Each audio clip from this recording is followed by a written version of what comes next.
बोलो जगदम्बे मात की जय। श्री हरि ओम श्री परमात्मने नमः। श्रीमद्वैपायन मुनि वेद व्यास प्रणीत महाभागवत देवी पुराण 47वां अध्याय। श्री राम द्वारा भगवती जगदम्बिका का पूजन, कुंभकर्ण, अतिकाय तथा मेघनाद का वध, श्री राम का बिल्व वृक्ष में देवेश्वरी का पूजन करना, भगवती का श्री राम को अमोघ अस्त्र प्रदान करना, रावण वध तथा श्री राम की जय जयकार। श्री महादेव जी बोले, इंद्र आदि सभी देवताओं ने स्वर्ग में तथा परमेश्वर श्री राम ने मृत्युलोक में सभी लोगों की महेश्वरी भगवती जगदम्बिका की पूजा की। श्री राम ने युद्ध स्थल में बाणों से मारकर रावण के अनुज कुंभकर्ण को धराशायी कर दिया। युद्ध में वानरों ने लाखों करोड़ों भयानक राक्षसों का वध किया और राक्षसों ने भी अनेक करोड़ों वानरों का संहार किया। नारद, इससे रक्त प्रवाह से युक्त तरंगों वाली घोर नदी बहने लगी और असंख्य मुंडमालाएं वहां बिखर गईं। संग्राम में अपने भाई के वध का समाचार सुनकर शोक से संतप्त हृदय वाले रावण ने अत्यधिक विलाप किया और वह मूर्छित हो गया। तदंतर प्रचंड पराक्रम वाले और बलवान अतिकाय ने उस रावण को सांत्वना प्रदान कर कृष्ण दशमी को युद्ध भूमि के लिए प्रस्थान किया। मुने, भगवान श्री राम युद्ध में कुंभकर्ण का वध करने के उपरांत वहां पहुंच गए जहां ब्रह्मा देवी की आराधना कर रहे थे। जगत के स्वामी महात्मा ब्रह्मा जी को प्रणाम करके श्री रामचंद्र जी ने युद्ध में रावण के छोटे भाई कुंभकर्ण के वध के विषय में उनसे कहा और देवी के द्वारा पूर्व में जो पूजा विधान तथा दिन प्रतिदिन शत्रुओं के निधन संबंधी बात कही गई थी उसे ब्रह्मा जी ने भी उनसे कहा। उसे सुनकर भगवान श्री राम ने वानरों से अनेक प्रकार की पूजा सामग्री मंगाकर दशमी तिथि को प्रातः काल भक्ति पूर्वक भगवती की पूजा की और फिर महादेवी को प्रणाम करके वे युद्ध के लिए पुनः निकल पड़े। इधर दुर्धर्ष अतिकाय पृथ्वी तल को प्रकंपित करता हुआ और अपने रथ की नेमी की ध्वनि से संपूर्ण पृथ्वी को चलायमान सा करता हुआ बहुत अधिक सैनिकों को साथ लेकर युद्ध क्षेत्र में आ गया। उसके आ जाने पर दुष्टात्मा राक्षसों और वानरों के मध्य अत्यंत भीषण तथा भय उत्पन्न करने वाला युद्ध छिड़ गया। उस युद्ध में बलवान वानरों ने गदाओं, परिधों, वृक्षों और पाषाणों से प्रहार करके सैकड़ों हजारों राक्षसों को मार गिराया और उसी प्रकार महाबल तथा पराक्रम वाले राक्षसों ने युद्ध में अनेक प्रकार के अस्त्रों और शस्त्रों से प्रहार कर वानरों को भी धराशायी कर दिया। तब राम और लक्ष्मण दोनों भाइयों ने धनुष लेकर युद्ध स्थल में स्थित प्रचंड पराक्रम वाले राक्षसों का संहार किया। इस पर उस महान राक्षस अतिकाय ने भी युद्ध क्षेत्र में घोर गर्जना करते हुए सैकड़ों हजारों वानरों को मार गिराया। तदंतर उस दुरात्मा राक्षस के साथ श्री राम और लक्ष्मण का अत्यंत रोमांचकारी युद्ध होने लगा। जो प्रहस्त आदि प्रधान योद्धा तथा अन्य दूसरे महाबली वीर थे उनके साथ सुग्रीव का अत्यंत भीषण युद्ध होने लगा। मुनि श्रेष्ठ, उन राक्षसों की प्रवृत्तियों के अनुकूल वह अत्यंत भीषण युद्ध दिन रात चलता रहा। देखने वालों के लिए वह युद्ध बड़ा ही भयानक था। किसी भी देवता, राक्षस, यक्ष, किन्नर ने इस प्रकार का युद्ध अंतरिक्ष में या पृथ्वी तल पर कभी नहीं देखा था। महान अस्त्रों, फेंक कर मार करने वाले शस्त्रों तथा श्रेष्ठ कोटि के गदा, तलवार, परिध, त्रिशूल, पट्टिश आदि के द्वारा वह महान युद्ध हो रहा था। दिन में ही रात हो जाती थी और आधी रात की वेला में भी दिन उपस्थित हो जाता था। आकाश में बादल न रहने पर भी वृष्टि होने लगती और भयंकर ध्वनि के साथ हवा बहने लगती। युद्ध स्थल में सैकड़ों बार वज्रपात हुआ। इस प्रकार 3 दिनों तक घोर युद्ध चलता रहा। तदंतर चौथे दिन त्रयोदशी तिथि की रात में श्री लक्ष्मण ने उस पराक्रमी अतिकाय को अपने तीव्र बाणों से मार डाला। महात्मा राघवेंद्र ने समर में अन्य बड़े बड़े राक्षसों का संहार कर दिया। कुछ राक्षस वानरों के द्वारा मार डाले गए और अन्य बहुत से राक्षस उस युद्ध क्षेत्र में हनुमान, अंगद आदि ने मार डाला। कुछ राक्षस भयभीत होकर भाग खड़े हुए। इससे श्री राम प्रसन्नचित हो गए और वानरगण अत्यंत हर्षित होकर जय जय की ध्वनि करने लगे। उस समय आकाश से फूलों की भारी वर्षा होने लगी। श्री राम ने भी अत्यंत आदर पूर्वक दोनों भुजाओं से भाई लक्ष्मण का आलिंगन करके उनके सिर को सूंघा। पुनः वे प्रसन्न मन से ब्रह्मा जी के पास गए। उन्होंने प्रातःकाल बिल्व वृक्ष में सुरेश्वरी भगवती की पूजा की। इसके बाद उन्हें पुनः प्रणाम करके वे युद्ध के लिए रण क्षेत्र में आ डटे। मुने, उस महाबली के वध का समाचार सुनकर रावण अपने पुर की रक्षा के लिए महान पराक्रम वाले अपने पुत्र मेघनाद को नियुक्त करके स्वयं युद्ध के लिए निकल पड़ा। मुने, तदंतर वानरों और राक्षसों में अत्यंत महान युद्ध छिड़ गया, जो भलदा जो भयदायक, अतुलनीय यमलोक का विस्तार करने वाला था। श्री राम और लक्ष्मण के साथ भी उस रावण का महान युद्ध होने लगा। वहां पर उनके पास में विभीषण को देखकर उस राक्षस ने क्रोधित होकर मय दानव के द्वारा प्रदत्त विभीषण के वध के लिए उद्यत उस प्रज्वलित महाशक्ति को उठा लिया।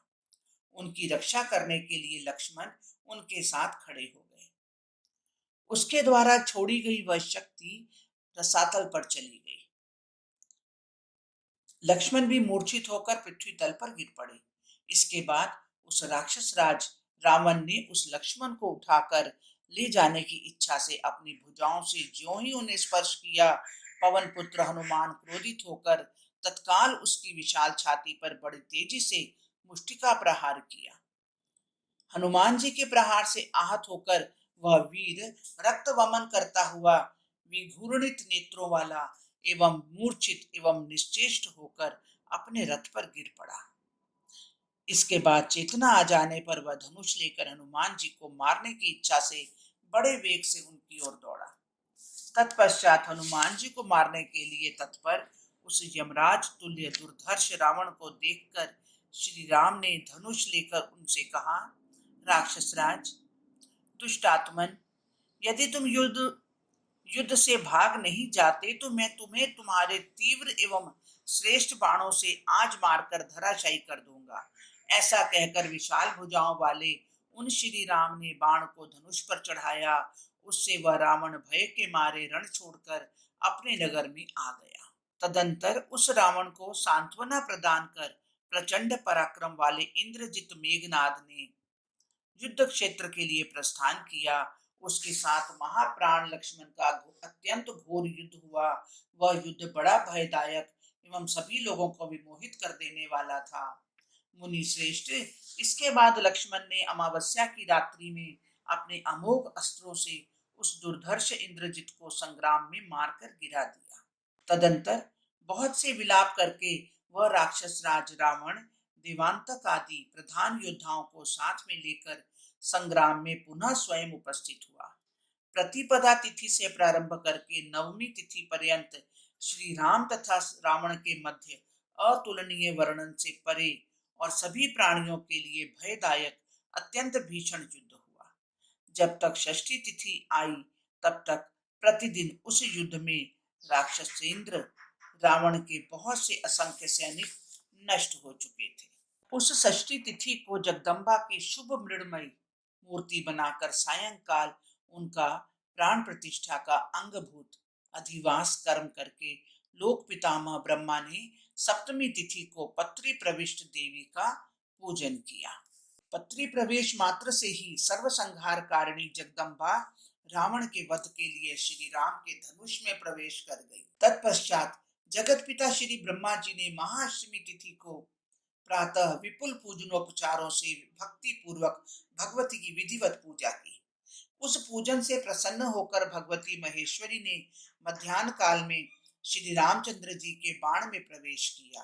तब मुनि श्रेष्ठ उन श्री राम ने युद्ध क्षेत्र में रावण के सिरों को सैकड़ों भागों में काट डाला। इसके बाद पुनः जब उन श्री राम ने उनका प्राणांत कर देने की इच्छा से बाण छोड़े, तब रावण ने भी भयभीत होकर भगवती का स्मरण किया। उससे उसके सिर रहित धड़ से पुनः सिर निकल पड़े और श्री राम के महान बाणों से बींधे जाने पर भी उसने संग्राम में प्राण नहीं छोड़ा। उस रावण ने नवमी तिथि को पूर्वाह्न में आकाश में खड़े हुए देवताओं के देखते हुए अत्यंत भीषण तथा भयदायक युद्ध किया। उस महानवमी तिथि को लोक पितामह ब्रह्मा ने अनेक प्रकार के सुरम्य धूप दीप और विविध प्रकार के नैवेद्य अर्पण करके आदर पूर्वक विधि विधान से भगवती का पूजन किया। तदंतर जो साक्षात मुक्तिदायिनी भगवती विद्या स्वरूपा हैं, वे ही स्वयं अविद्या स्वरूप से रावण के पास गई। मुनि श्रेष्ठ, उस समय उसने देवी का स्मरण तक नहीं किया और माया से विमोहित उस रावण के हृदय में देवी के प्रति भक्ति भी नहीं रही। क्रोध के वशीभूत होकर वह रावण अपनी शक्ति का प्रदर्शन करता हुआ ब्रह्मास्त्र के जाल समूहों से राघवेंद्र के साथ युद्ध करता रहा। मुने, उसी प्रकार श्री रामचंद्र भी संग्राम में राक्षसों के राजा दुर्जय रावण पर ब्रह्मास्त्र समुदायों से प्रहार करते रहे। इस प्रकार एक दूसरे को जीतने की इच्छा वाले श्री राम तथा रावण को क्रोध पूर्वक परस्पर प्रहार करते हुए दिन का मध्य भाग व्यतीत हो गया। तदंतर अपराह्न में श्री रामचंद्र जी ने भगवती का ध्यान करके उन्हें प्रणाम किया और उस राक्षस के वध के लिए उनसे प्रार्थना की। ब्रह्मा जी ने भी बार बार भक्ति पूर्वक देवी को साष्टांग प्रणाम करके दुरात्मा रावण के वध के लिए उन भगवती से प्रार्थना की। तब भगवती ने राक्षसेंद्र रावण के वध के लिए प्रज्वलित कालाग्नि के सदृश तेज वाला श्रेष्ठ और अमोघ अस्त्र स्वयं प्रदान किया। ब्रह्मा जी ने उस अस्त्र को शीघ्र लाकर रावण का विनाश करने वाले श्री राम को परम प्रसन्नता से युक्त होकर दे दिया। सर्वशक्ति संपन्न तीव्रगामी यमराज तुल्य और तेज से प्रज्वलित उस अस्त्र को देखकर रघुनंदन श्री राम अत्यंत हर्षित हुए। मुने, तदंतर उन भगवती का स्मरण करके श्री राम ने उस रावण को लक्ष्य करके अस्त्र का संधान किया और धनुष की प्रत्यंचा कान तक खींचकर उस अस्त्र को छोड़ा। तदंतर उस अस्त्र ने दुष्ट चेता रावण की छाती को बेंधकर उसके प्राण हर लिए और वह वेग पूर्वक पृथ्वी तल में प्रविष्ट हो गया। इसके बाद देवताओं के लिए कंटक स्वरूप वह रावण संग्राम में सभी देवताओं के देखते देखते स्वर्ण निर्मित रथ से गिर पड़ा। उसके गिरते ही पूरी पृथ्वी हिलने लगी, समुद्र में विक्षोभ उत्पन्न हो गया, सभी प्राणी भयभीत हो उठे और राक्षस राज विषादग्रस्त हो गए। उस दुरात्मा रावण के मारे जाने पर सभी वानर गण तथा तीनों लोकों में निवास करने वाले अन्य सभी लोग हर्षित हो उठे और जय जयकार करने लगे। साथ ही श्री राम के ऊपर सुगंध देने वाले पुष्पों की वर्षा होने लगी।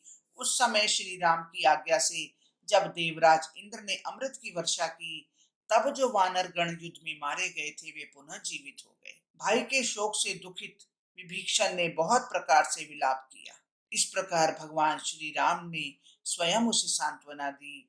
इसके बाद उस विभीषण ने रावण का अंतिम संस्कार किया। तत्पश्चात सीता को वहां से बुलवाकर परम हर्ष को प्राप्त श्री रामचंद्र जी लक्ष्मण और वानरों को साथ लेकर जहां ब्रह्मा जी जगदीश्वरी की आराधना कर रहे थे वहां गए। हरिओम तत्सत, हरिओम तत्सत। इस प्रकार श्री महाभागवत महापुराण के अंतर्गत श्री राम रावण संग्राम में रावण वध नामक 47वां अध्याय पूर्ण हुआ। जय जय श्री राधे, जय जय श्री राधे, जय जय श्री